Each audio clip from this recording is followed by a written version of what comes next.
Alvíceras. Êxodo frente verso, capítulo 6, hoje com à esquerda a Almeida Revista e Atualizada de 1959 e à direita o comentário de Barnes, em português. Então disse o Senhor a Moisés: Agora verás o que hei de fazer a Faraó, pois por uma poderosa mão os deixará ir. Sim, por uma poderosa mão os lançará de sua terra. Esse foi o versículo 1. Versículo 2.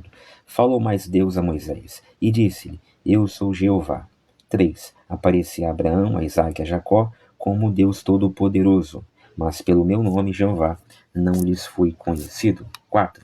Estabeleci o meu pacto com eles para lhes dar a terra de Canaã, a terra de suas peregrinações, na qual foram peregrinos. 5. Ademais, tenho ouvido o gemer dos filhos de Israel, aos quais os egípcios vêm escravizando, e lembrei-me do meu pacto.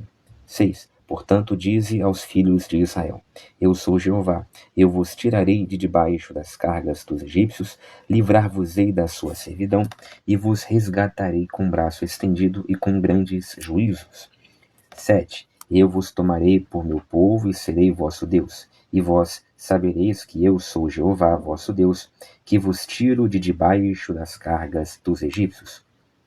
8. Eu vos introduzirei na terra que jurei dar a Abraão, a Isaque e a Jacó, e vô-la darei por herança. Eu sou Jeová. 9. Assim falou Moisés aos filhos de Israel, mas eles não deram ouvidos, por causa da angústia de espírito e da dura servidão. 10. Falou mais o Senhor a Moisés, dizendo: Vai, fala a Faraó, rei do Egito, que deixe sair os filhos de Israel da sua terra. 12.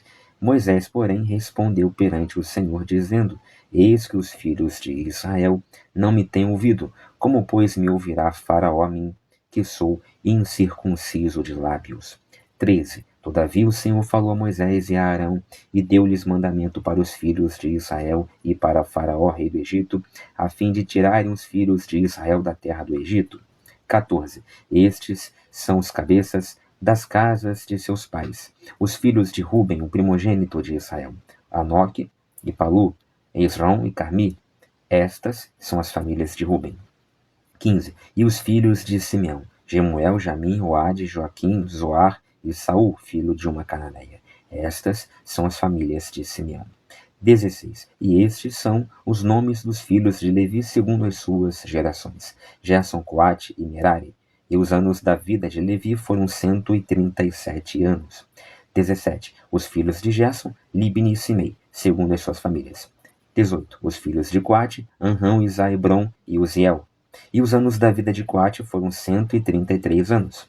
19. Os filhos de Merari, Mali e Muzi.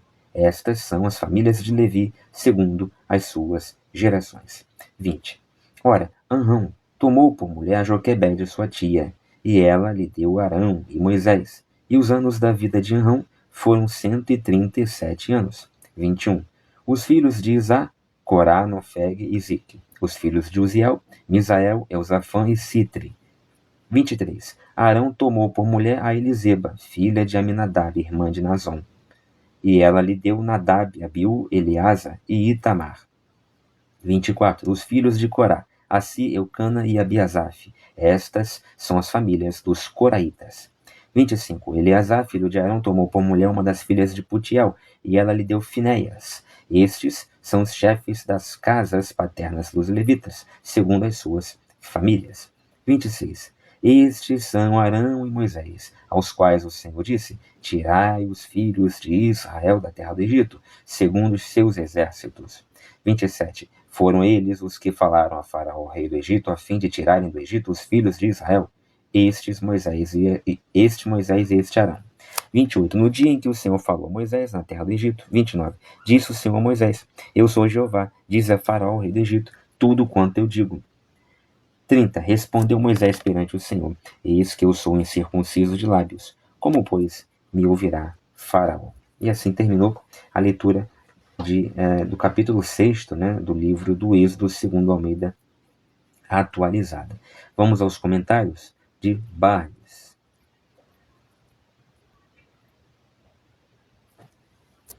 Para os versículos 2 e 3, parece ter havido um intervalo de alguns meses entre os eventos precedentes e esta renovação da promessa a Moisés.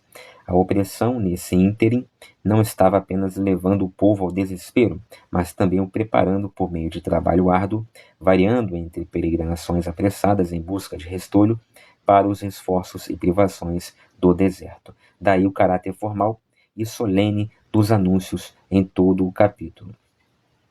Eu não sei se tem a ver, pausa para o comentário, eu não sei se tem a ver o caráter formal e solene dos anúncios em todo o capítulo com essa pausa, né? Ele vai chamar aqui intervalo de alguns meses entre os eventos precedentes e esta renovação da promessa de Moisés. Para mim, acho que não tem nada a ver uma coisa com a outra. É claro que houve sim um intervalo. Eu não sei de onde que ele tirou, de alguns meses. É puro chutômetro, é puro chute, né? Falar que passaram alguns meses ou alguns dias é muito vago isso. A diferença não se estabelece claramente. Agora, é claro que entre os últimos versículos do capítulo 5 e aqui os primeiros do capítulo 6, você tem sim uma passagem, né, de tempo. Agora, não creio que seja muito grande, porque se você voltar no capítulo 5, como termina o capítulo 5? Moisés e Arão vão falar com o faraó então, claro que não vai aceitar que eles saiam. O povo tem o seu castigo, o seu trabalho, na verdade, redobrado. Eles passam a trabalhar ainda mais, se esforçarem ainda mais, porque o faraó fica com raiva mesmo da ousadia de Moisés, de Arão, ir lá pedirem que o povo saísse caminho de 3 dias para celebrar uma festa, um culto, enfim, ao seu Deus, e depois voltariam. O faraó, obviamente, achou aquilo tudo um absurdo, é claro que ele não ia autorizar, e se você voltar no capítulo 3 e no capítulo 4, você verá que o próprio Deus seria Jeová, né, Yahvé, segundo ele mesmo disse, nesses capítulos, ele mesmo endureceria o coração de Faraó para que o Faraó não autorizasse tal pedido. Então, mas enfim, desse momento ali em que Moisés e Arão vão pedir a Faraó nega, redobra a carga de trabalho para o povo. E aí Moisés termina o capítulo 5 falando com Deus, reclamando, murmurando, se queixando, enfim, lamentando. Desde que me apresentei a Faraó para falar em teu nome, ele tem maltratado este povo e de nenhum modo tens livrado o teu povo. Por quê? Porque ele foi falar com o faraó redobrou a carga de trabalho para o povo, em cima do povo, o povo reclamou com ele e ele foi desafiado ali pelo povo, ficou sem resposta, ficou numa enorme dificuldade para lidar com aquela situação, foi falar com Deus, reclamando, lamentando, enfim, a situação em que o povo estava ali imerso desde que ele foi falar junto com Arão a Faraó, né? Ou seja, a emenda saiu pior do que o soneto, como se dizia, né? Ele tentou fazer uma coisa, achou que dali de repente pudesse sair um resultado melhor, e o resultado foi contraproducente. Só que o próprio Deus já havia falado com Moisés que o resultado seria não, né? A resposta de Faraó seria não. Então não era para Moisés estar surpreso, nem um pouco com a negativa do Faraó. O que talvez tenha surpreendido Moisés foi não apenas o faraó negar a sua saída com o povo para o deserto, mas também ampliar a carga de trabalho e o povo então se voltar contra Moisés. De repente Moisés não estava esperando um revide do povo, né? Não estava esperando o povo se voltar contra ele. Ele de repente estava imaginando que era só falar com o faraó ia negar uma, negar duas, negar três, até que Deus ia, conforme ele mesmo prometera, atuar, e o faraó ia autorizar, e todos sairiam felizes e contentes para o deserto. E não haveria essa contenda entre Moisés e o seu próprio povo. Eu acho que isso que talvez tenha surpreendido e chateado mais Moisés. Não a resposta de Faraó, nem tanto o sentimento de Faraó perante aquele pedido, mas a própria resposta que seu próprio povo, vai dar a ele, fazendo pressão nele, reclamando, dizendo que até culpando até de ter aumentado as suas cargas, de ser o responsável junto com Arão pelo aumento de suas agruras, né, desde que foram falar com o faraó. Então ele foi, deve ter voltado para casa, voltado lá para as suas coisas, né? E algum tempo se passou até que começa o capítulo 6, né? Moisés, então, sendo respondido, né, por Deus. Essa é a tese que defende aqui o comentarista, né? Ou seja, Moisés vai falar com Deus, ou, na verdade, o povo vai falar com Moisés, Moisés fica numa situação em maus lençóis, em camisa de 11 varas, vai falar com Deus, Deus então vem e fala com Moisés. Então, o povo reclama, na verdade, começa lá com Moisés falando com o faraó, Moisés e Arão falando com o faraó, tá? Na verdade, começa antes até. Deus fala com Moisés, Moisés pede para Deus Arão, então Deus fala com Arão, depois Deus fala com Moisés de novo, né? Depois Moisés e Arão vão falar com o povo, depois Moisés e Arão vão falar com o faraó, depois faraó fala com o povo, depois o povo fala com Moisés e Arão, e agora Moisés e Arão estão falando, na verdade Moisés só está falando com Deus. Aí acaba o capítulo 5. Aí começa o capítulo 6. Aí agora é a vez de Jeová, de Yahvé, falar com Moisés. Então, para o comentarista, do momento em que Moisés fala com Deus para o momento em que Deus fala com Moisés, respondendo ao lamento de Moisés, teriam passado alguns meses. Eu acho que, obviamente, para mim, né, até, isso não aconteceu, não faz nenhum sentido passar tanto tempo assim. Talvez passaram alguns dias ou até algumas horas. Ou até nem isso. Talvez logo de imediato, né, ato contínuo, Deus, né, no caso Yahvé, já respondeu aqui a Moisés. Aí ele responde o quê? Com o versículo 1. Então disse o Senhor a Moisés: agora verás o que lhe hei de fazer a Faraó, pois por uma poderosa mão os deixará ir. Sim, por uma poderosa mão os lançará de sua terra. Então Deus, né, Yahvé, volta a prometer: olha, fique tranquilo, Moisés. Mais uma vez Yahvé falando isso para Moisés: fique tranquilo, calma.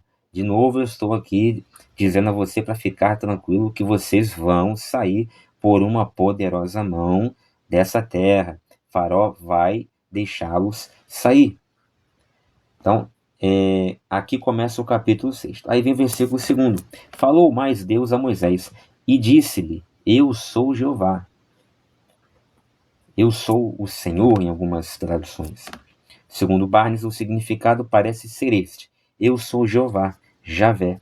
E aparecia a Abraão, Isaque e Jacó como El Shaddai, ou seja, como Deus Todo-Poderoso. Mas quanto ao meu nome, Jeová, não lhes fui revelado. Isso, lembra? Vocês viram isso comigo lá em Êxodo 3,14. Em outras palavras, o significado completo desse nome não lhes foi revelado. Tá, ok, a gente já sabe disso. Mas agora o nome de Deus foi revelado. Desde o capítulo 3, que o nome de Deus, Yahvé, foi revelado para o seu povo. Yahvé, Jeová, ou Javé, ou ainda o tetragrama, YHWH, ok? Aí vem o versículo 3. Aparecia a Abraão, a Isaque e a Jacó como Deus Todo-Poderoso, mas pelo meu nome Jeová não lhes fui conhecido. Esse Deus Todo-Poderoso é o Shaddai, né? No hebraico é melhor manter isso como um nome próprio, apesar de que não é um nome próprio no hebraico, ok? Mas, como o próprio comentarista Barnes vai dizer, é melhor manter isso como um nome próprio. Eu discordo. Por que é melhor manter isso como um nome próprio? Não é melhor manter isso como um nome próprio. Os hebreus, né, não mantinham, os judeus de hoje também não mantêm. Então, por que é melhor manter isso como nome próprio? Explique, né? Ele só diz que é melhor manter isso como nome próprio, mas não explica por que é melhor fazer isso. Então, não gostei também do comentário. Aí vem o versículo 4. Havia um versículo, vamos pular, versículo 6.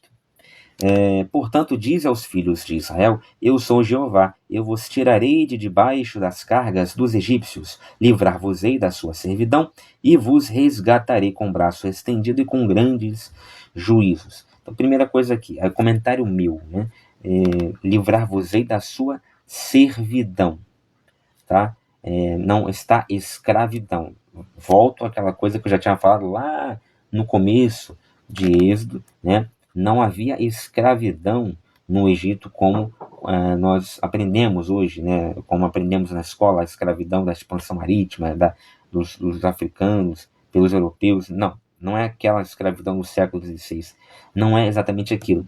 É uma escravidão, na verdade é uma servidão, um pouco mais parecida com a servidão lá do mundo feudal, né? Do mundo clássico, se preferir, fica melhor ainda.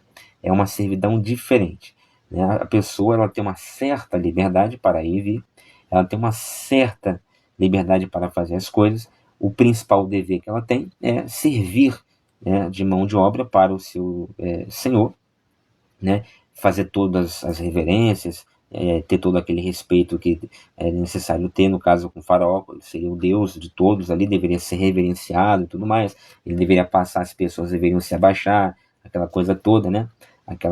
Todo aquele rito, aquela liturgia, né?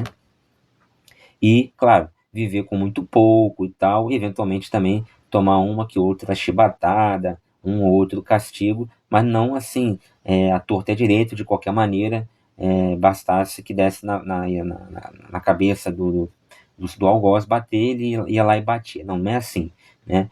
Teria que haver também uma certa motivação para o chefe de corvéia, enfim, o superintendente, bater, espancar, chicotear aquela pessoa, aquele servo. Por quê? Porque ele era uma mão de obra, né? Ele não era um escravo. O escravo reduz ainda mais a condição do ser humano, né? Coisifica ainda mais o ser humano. O servo aqui, no caso hebreu, tem esse nome porque era pertencente aos Habiru, né?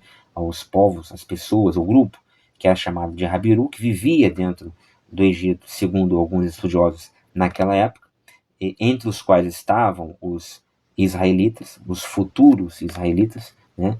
Não, mas não apenas os israelitas, não apenas os hebreus propriamente, né? Outros povos minoritários também, havia ali servos de outros povos, outras etnias minoritárias também, mas os principais eram os hebreus, né? E aí eles eram a mão de obra ali do faraó, a principal mão de obra do faraó.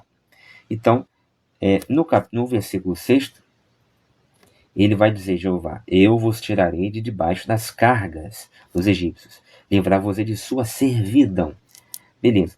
Aí vem o versículo 6 comentado por Barnes. Com um braço estendido. A figura é comum e bastante inteligível. Ela pode ter impressionado Moisés e o povo com mais força, pois eles estavam familiarizados com o hieróglifo, que representa o poder por meio de dois braços estendidos. Então, segundo Barnes, haveria ali um hieróglifo, né? Desenhar um desenho, portanto, né? Um desenho gráfico, né? Ou seja, que expressa uma mensagem, e esse hieróglifo ou hieroglifo tinha ali a forma de dois braços estendidos. Então, vem Jeová e diz: com um braço estendido, né, vos tirarei de debaixo das cargas dos egípcios, né, vos resgatarei com um braço estendido e com grandes juízos. Então, segundo Barnes, essa expressão, essa figura de linguagem, né, essa expressão, esse símbolo com o braço estendido, não está ali à toa, né? Ele remete na cabeça do primeiro leitor, né? Ele remete ali na cabeça, na mente de quem está lendo este texto pela primeira vez, do destinatário primeiro deste texto de Êxodo, capítulo 6, versículo 6, ele remete a alguma coisa que aquela pessoa, que aquele leitor conhece, né? E há ainda o leitor da história, né? Não o leitor da história, ao personagem da história, né? Ou seja, Moisés, ele está num tempo anterior ao tempo do primeiro leitor, né? Do primeiro destinatário desse texto, que já morreu também há muitos anos, né? O texto, dizem, ali segundo as pesquisas, segundo os estudiosos, é ali algo em torno de 500, 600, né, antes de Cristo, por ali, né? Já falamos sobre isso com maiores detalhes nos primeiros vídeos. Então, seria um leitor ali do século VI, do século VII, século V antes de Cristo. Mas o próprio Moisés teria vivido necessariamente antes, muito antes disso, segundo os teólogos, ali por volta do século X ou até XII antes de Cristo. Então, no tempo de Moisés, concedamos que ele tenha existido, e então em seu tempo, essa expressão com o braço estendido fazia sentido para ele. E num tempo posterior, já no tempo do primeiro leitor deste texto, por volta ali do século VI a.C., ou seja, cerca de 500 anos mais ou menos depois de Moisés, segundo os estudiosos, esta expressão com o braço estendido também significava alguma coisa para ele. Muito provavelmente ou igual ou muito próximo do que significava para Moisés. Seja como for, para nós hoje não significa a mesma coisa. Numa primeira leitura, quando você lê com o braço estendido, você, aqui do século XXI, né, no mundo em que vivemos, você entende o quê? Bom, com o braço estendido é com o braço estendido para levantar a pessoa, para ajudar a pessoa, né? Mas, segundo Barnes, não é isso que significava. Não, ter o braço estendido ou resgatar o povo com o braço estendido não é resgatar o povo dando a mão para ele se levantar, né? Como quem cai no chão e você estende o braço para levantar a pessoa do chão. Não. Com o braço estendido é uma expressão que representa o poder por meio de dois braços estendidos que havia num certo hieróglifo que era muito comum e muito conhecido dos egípcios e de todos que viviam ali naquele lugar e sabiam ler os hieróglifos, entre os quais os próprios hebreus que estavam ali há centenas de anos e sabiam com certeza, segundo Barnes, ler esses, compreender esses hieróglifos. Então, é o próprio, no caso aqui, o próprio Yahvé, usando a cultura e o contexto de Moisés para mostrar de maneira didática para Moisés como e o que ele quer fazer e de que maneira ele quer fazer, né, com o povo dele. Aí vem, continuando, versículo 9. Assim falou Moisés aos filhos de Israel, mas eles não lhe deram ouvidos por causa da angústia de espírito e da dura servidão.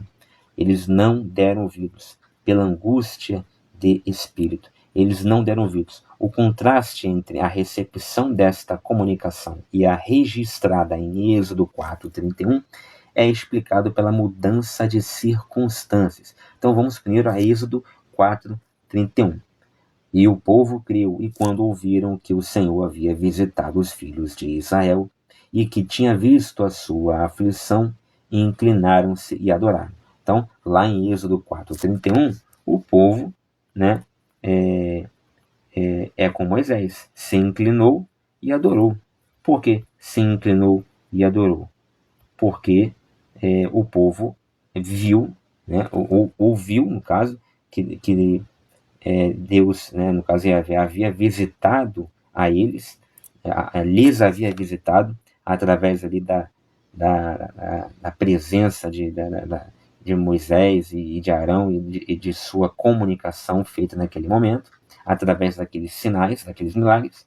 Eles então se inclinam perante os milagres, perante a mensagem, se inclinam e adoram a esse Deus, né? Então, quer dizer, total reverência, estamos com vocês, viva Moisés, viva Arão, vamos que vamos fazer conforme Deus falou e tal, muito bom, vamos juntos, estamos todos unidos e tal, beleza, muito bom. Só que aí chega aqui no versículo 9, né, e Moisés já está falando, olha, mas eles não me deram ouvidos, né, por causa da angústia de espírito e da dura servidão. Ou seja, Moisés vai e fala ele está dizendo para Jeová, olha, eu falei com eles, mas eles não me deram ouvidos. Ele já está se referindo aqui a que momento de fala? Não é aquele momento de fala de Êxodo 4:31. Naquele momento primeiro, onde ele vai e fala juntamente com Arão para o povo o que Deus quer fazer, e que ele vai falar com o faraó, aquela coisa toda, e faz aqueles milagres todos, ali o povo crê. Mas aí passa o tempo, ele vai e fala junto com Arão, com o faraó, e aí o faraó aumenta a carga do povo, o povo fica mais necessitado, mais uma condição mais servil ainda, né? E aí o povo vai, em um segundo momento, vai ter com Moisés. E aí nesse segundo tempo que ele vai ter com Moisés, Moisés tenta novamente conversar com esse povo, e aí sim, eles não lhe dão ouvidos por causa da angústia de espírito que aumentou, né? E da dura servidão. Agora eles tinham que fazer os adobes, os tijolos, sem a palha já do ladinho ali, bonitinha, já separada pelos próprios egípcios. Eles é que tinham que recolher a palha para depois começar a fazer o trabalho dos tijolos. Ou seja, eles têm agora dois trabalhos: o de recolher a palha e depois o de fazer tijolos. Antes era só um trabalho, o de fazer os tijolos. Então, agora aqui já mudou. Então, há um contraste entre a recepção desta comunicação e a registrada lá em Êxodo 4:31. Lá em Êxodo 4:31, o povo recebe muito bem, com milagres, né? Aquela bela mensagem de libertação levada por Moisés e Arão.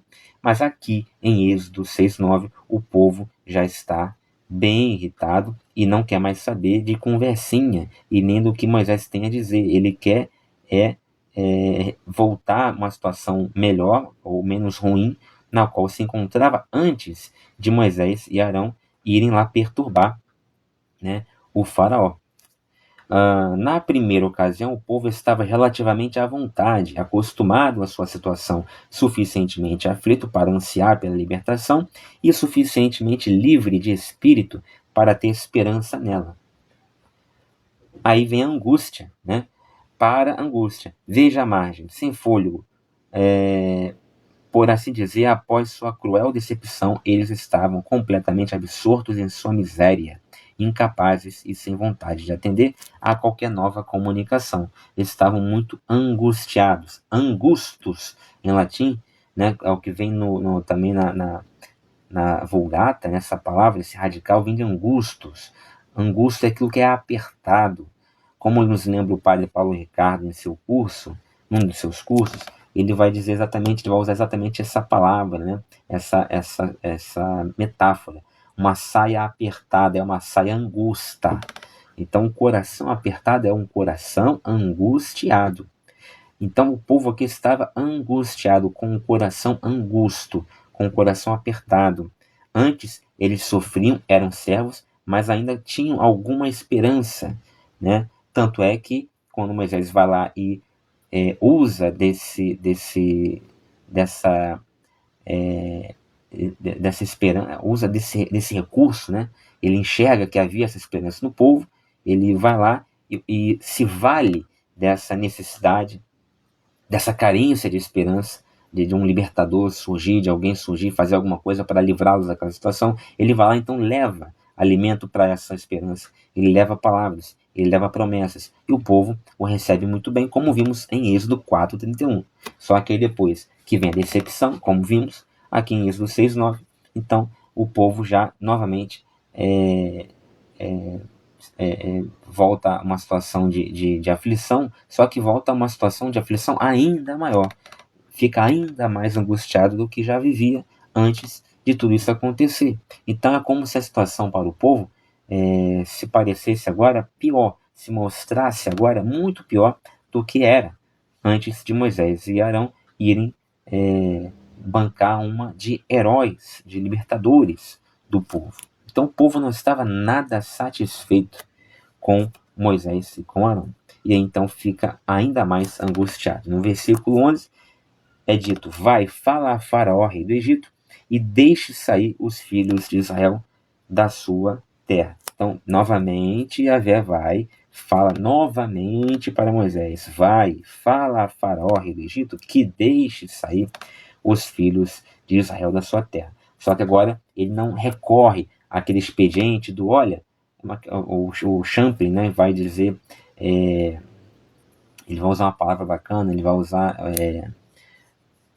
artimanha, né? Ele aqui, Yahvé não orienta desta segunda vez, Yahvé não orienta a Moisés que use da, abre aspas, artimanha de dizer ao faraó que deixe, né, o povo ir caminho de 3 dias para o deserto para celebrar um ritual, uma festa, uma peregrinação, e dentro de tantos dias voltaria e tal.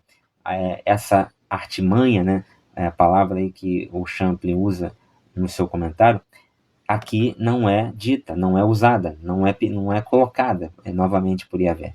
Desta vez é como se Yahvé estivesse metendo o pé na porta. Olha, você vai lá, fala ao rei do Egito que deixe sair os filhos de Israel da sua terra, ponto. Não fica dando desculpinha, não, porque vamos ali rapidinho, já voltamos, vamos ali fazer um culto, um sacrifício e já voltaremos. Até porque é tudo mentira. Eles não iriam, nunca foi esse o objetivo de sair para celebrar uma festa ou fazer uma peregrinação e voltar. Isso era uma mentira, como eu já expliquei nos outros vídeos, que Yahvé mandou Moisés proferir para Faraó e não colou, né? E claro que o Faraó não acreditou nesse absurdo e não deixou. Desta vez, então, Yahvé chega para Moisés e Arão, na verdade aqui ele está falando com Moisés apenas, olha, vai lá, fala Faraó, rei do Egito, que deixe sair, e ponto, acabou, né? Não tem maiores palavras. Então vem aqui o comentário de Barnes. Moisés agora é ordenado a exigir não permissão para uma jornada de 3 dias, que poderia ser dentro dos limites do Egito, mas para sair da terra. Muito bem. Aí, próximo versículo comentado aqui por Barnes. Vamos ver.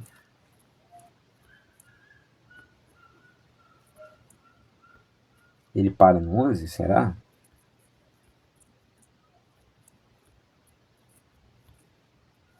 Não, ele não para no 11, não. Ele para no 11, não é possível.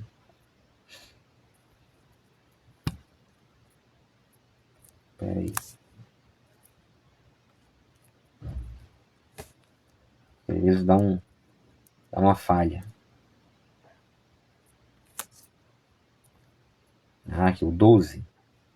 Moisés, porém, respondeu perante o Senhor, dizendo: Eis que os filhos de Israel não me têm ouvido. Como, pois, me ouvirá Faraó a mim, que sou incircunciso de lábios?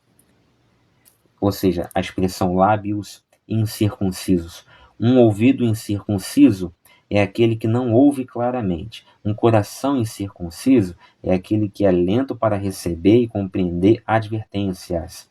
Lábios incircuncisos, aqueles que não conseguem falar fluentemente.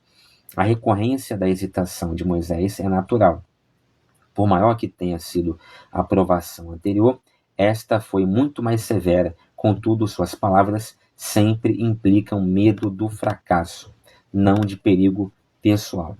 Aí vem 13. Todavia o Senhor falou a Moisés e a Arão e deu-lhes mandamento para os filhos de Israel e para Faraó, rei do Egito, a fim de tirarem os filhos de Israel da terra do Egito.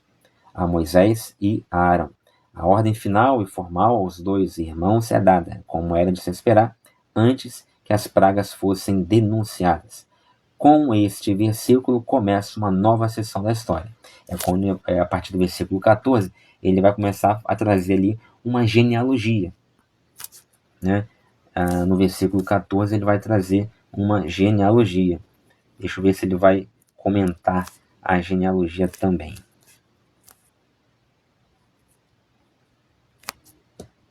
Perfeito. Versículo 14. Estes são os chefes. Temos nos versículos seguintes não uma genealogia completa, mas um relato resumido da família dos 2 irmãos. Moisés registra, para a satisfação dos leitores hebreus, para quem as questões genealógicas eram sempre interessantes, a descendência e a posição dos líderes designados da nação. Então aqui o comentarista Barnes vai dizer que Moisés registra. Primeiramente, como já explicamos uma dezena de vezes, é muito improvável que Moisés tenha escrevido este e qualquer outro texto do livro de Êxodo, salvo um ou outro, como por exemplo o Cântico de Moisés, o Decálogo, né? Enfim, o Código da Aliança, mas não mais do que esses, conforme já mostramos, já evidenciamos com estudos, com citação de estudos, livros de estudiosos do assunto, ok? Agora, tirando esse detalhe, essa afirmação de que Moisés registra aqui a genealogia, que começa a se dar a partir do versículo 14, o fato é que toda esta genealogia, ela está aqui por um motivo. Esta genealogia está aqui para evidenciar a descendência levítica de Arão, ou seja, do sacerdócio. Lembrando que este é um texto escrito necessariamente por sacerdotes. Este, como todo o Pentateuco, não somente este texto, aliás, toda a Bíblia, praticamente, foi escrita por sacerdotes. Pelo menos o Antigo Testamento todo, ou 99% dele, foi escrito por sacerdotes, ou seja, por alguém do clero, por alguém, por algum escriba, por algum sumo sacerdote, alguém da casta sacerdotal, né?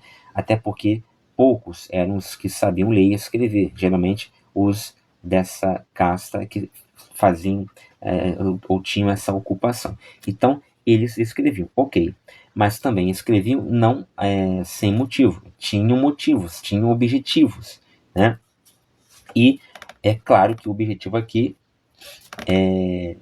dos sacerdotes ou do escriba, sei lá quem que escreveu este texto aqui de Êxodo 6, era acrescentar a genealogia, né, ou uma certa genealogia que pudesse evidenciar para o leitor e para a posteridade a descendência levítica de Abraão e seus filhos, Eleazar, Itamar, etc. Por quê?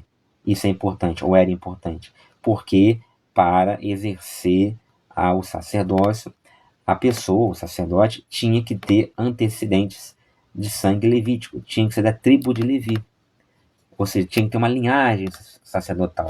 Era necessário haver ali uma herança, uma descendência linear, direta, dos antepassados que foram autorizados, que foram escolhidos. Era uma garantia, era um selo de garantia, era um selo de autorização, era uma espécie de poder que se transmitia de pai para filho, através do sangue, através do nome, mais até do que do sangue.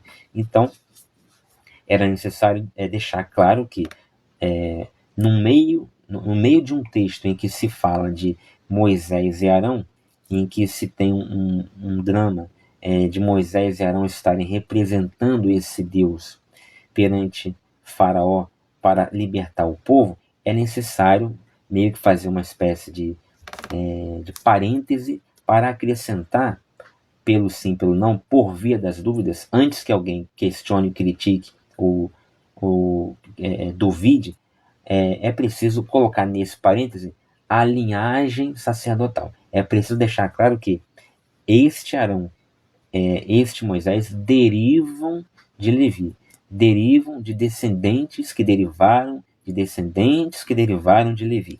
Ou seja, se você remontar, você vai chegar a Levi. É por isso que começa: estes são os cabeças das casas de seu pai. Aí vem os filhos de Ruben. Ruben não é Levi, professor. Ok, calma, aí vem o versículo 15. Esses, os filhos de Simeão. Simeão não é Levi, calma, mas aí ele continua, 16.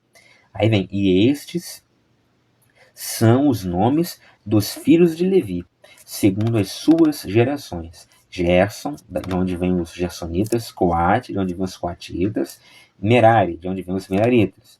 3 filhos de Levi. E os anos da vida de Levi foram 137 anos. Veja, ele não diz, e os anos da vida de Simeão foram tantos anos, no versículo 15. Ele não diz, e os anos da vida de Ruben foram tantos anos, no versículo 14. Mas no versículo 16, ele dá ainda esse detalhe. Não é à toa. E aí, ele não passa para outro filho. Ele fica no Levi, no 17, ele não vai para um outro filho de Jacó. Ele continua dos descendentes de Levi, coisa que ele não fez com os descendentes de Simeão, né? Ou enfim, de Ruben.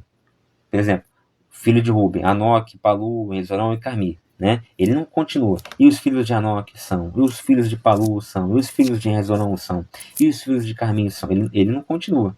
Ou então, no caso de Simeão, versículo 15, quais são os filhos de Simeão? Gemuel, Jamim, Oade, Jaquim, Zoá e Saul. E ele não continua no versículo 16. E os filhos de Gemuel são, e os filhos de Jamim são, etc e tal. Mas quando chega No versículo 16, ele dá os filhos de Levi, Gerson, Coate e Merari. No 17, ele continua do Gerson. E os filhos de Gerson, Libni e Simei, segundo suas famílias. Aí ele vai no 18, o outro filho de Levi. E os filhos de Coate, Anrão, Izar, Hebron e Uziel. E os filhos de Merari, no 19, Malis e Muzi. Né? Ou seja, ele chega nos filhos de Levi, ele dá o tempo de vida total de Levi, coisa que ele não faz em relação a Ruben e a Judá. E uma outra diferença, uma outra coisa especial somente para Levi, é que ele desce aos netos de Levi. Ele fala dos filhos de Levi e ele fala dos filhos de Levi. Por quê? Porque no 20, ele vai começar a dizer, mostrar que Anrão foi pai de Moisés e de Arão. Vai casar com sua tia, Joquebede, não é isso? E vai ter Arão, Moisés, e claro, talvez, certamente também aqui era para ter o nome de Miriam, só que mulher não conta, lembra disso? Infelizmente aqui mulher não conta, uma sociedade patriarcal, podemos dizer até machista, né? Enfim, mas então ele começa ali de Levi puxar os filhos, os netos, e vai chegando até Moisés e Arão, para mostrar para o leitor que está lendo isso lá no século qualquer coisa antes de Cristo, lá no século, sei lá, 6 antes de Cristo, para mostrar para ele, olha, fique tranquilo que aqui esse personagem Moisés e esse personagem Arão, eles são descendentes diretos, tá, ok? De Levi, ou seja, eles são sacerdotes mesmo, ou seja, tem crédito, são filhos de Deus, são usados por Deus, aquela coisa toda. Bom, beleza. Aí ele vai terminar ele segue mais um pouco, com mais um pouco de genealogia. Aí ele vai lá vai terminar isso no versículo 26, né? No versículo 26, ele vai dizer assim: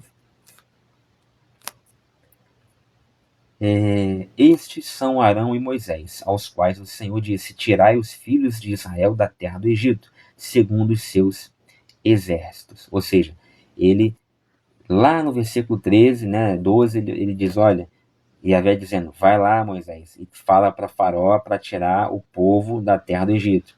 Aí ele vai e volta a dizer no 26, estes são Arão e Moisés, aos quais o Senhor disse para tirar do Egito. Ou seja, o 26 ele reforça o que o 13 diz. O 13 fala, vai lá, Moisés, e tira o povo do Egito. Fala isso para Faraó, para tirar o povo do Egito.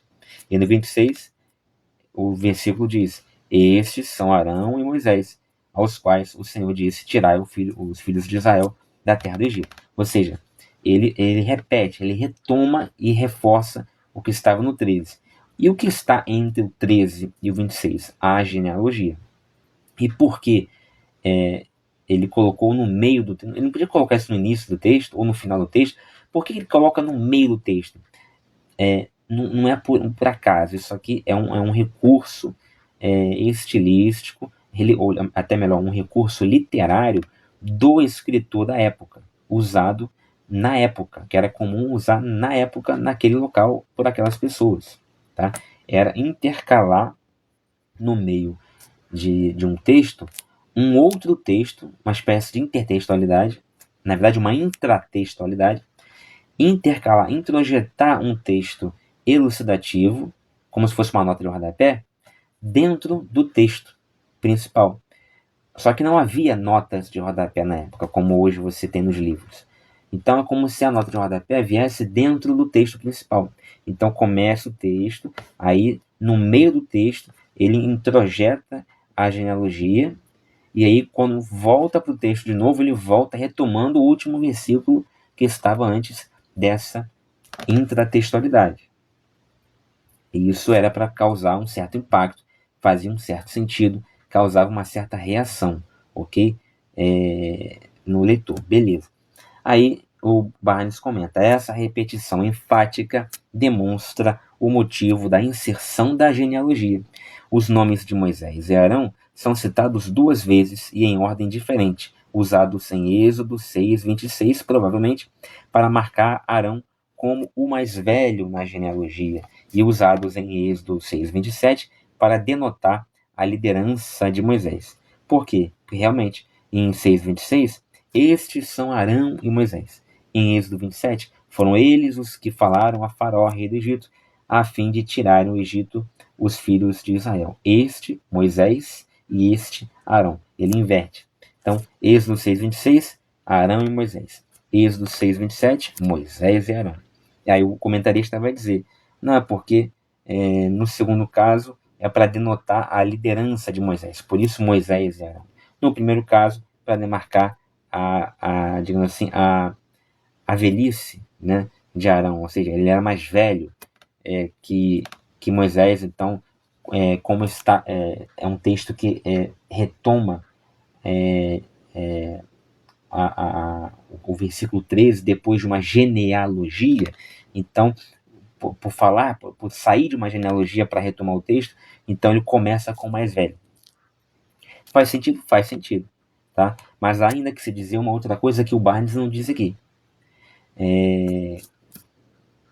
Há uma teoria, há estudos no mundo acadêmico que vão mostrar uma possibilidade de haver aqui no Pentateuco, especialmente aqui no Êxodo, havia aqui uma tensão entre dois grupos distintos, né, que coexistiram em algum momento.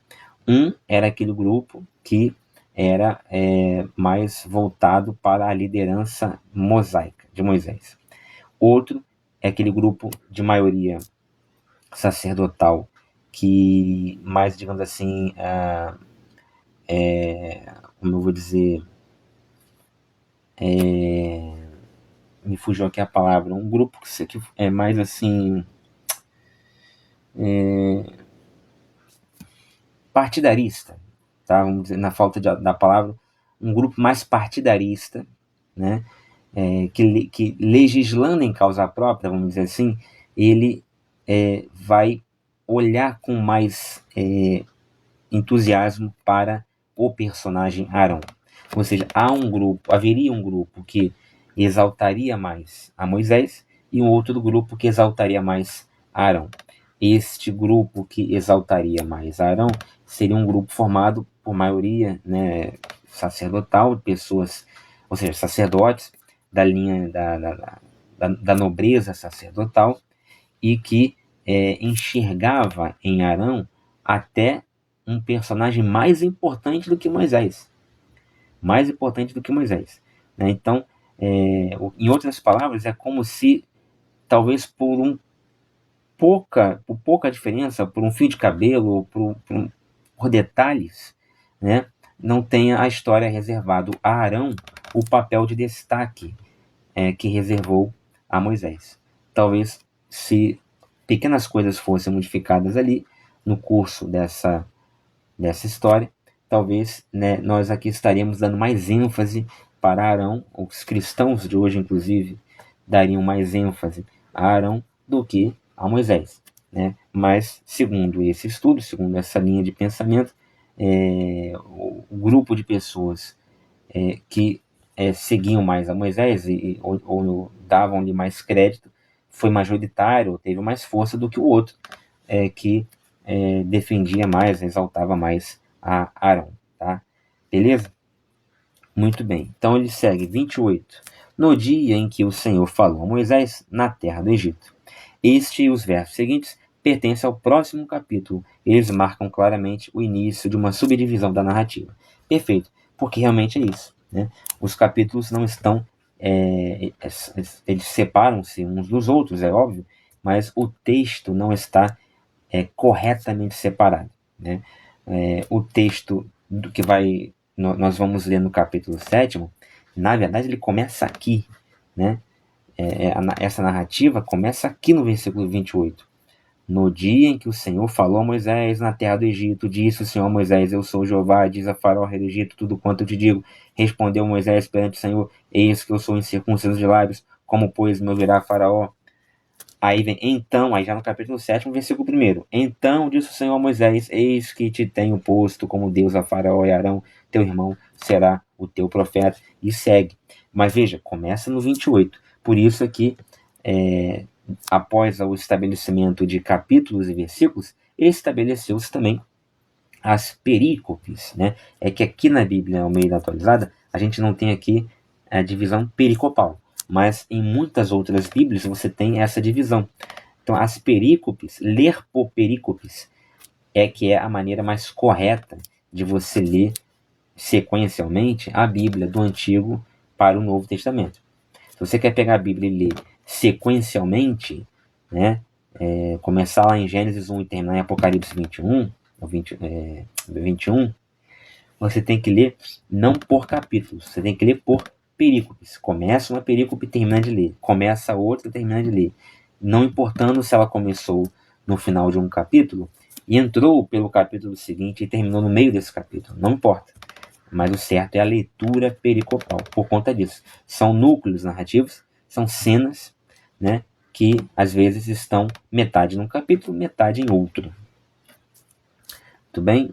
E aí ele vai e termina sem maiores comentários, ou melhores comentários. Beleza? Então terminamos a leitura do capítulo 6 pela Almeida Atualizada, com comentários de Barnes e também com alguns acréscimos meus.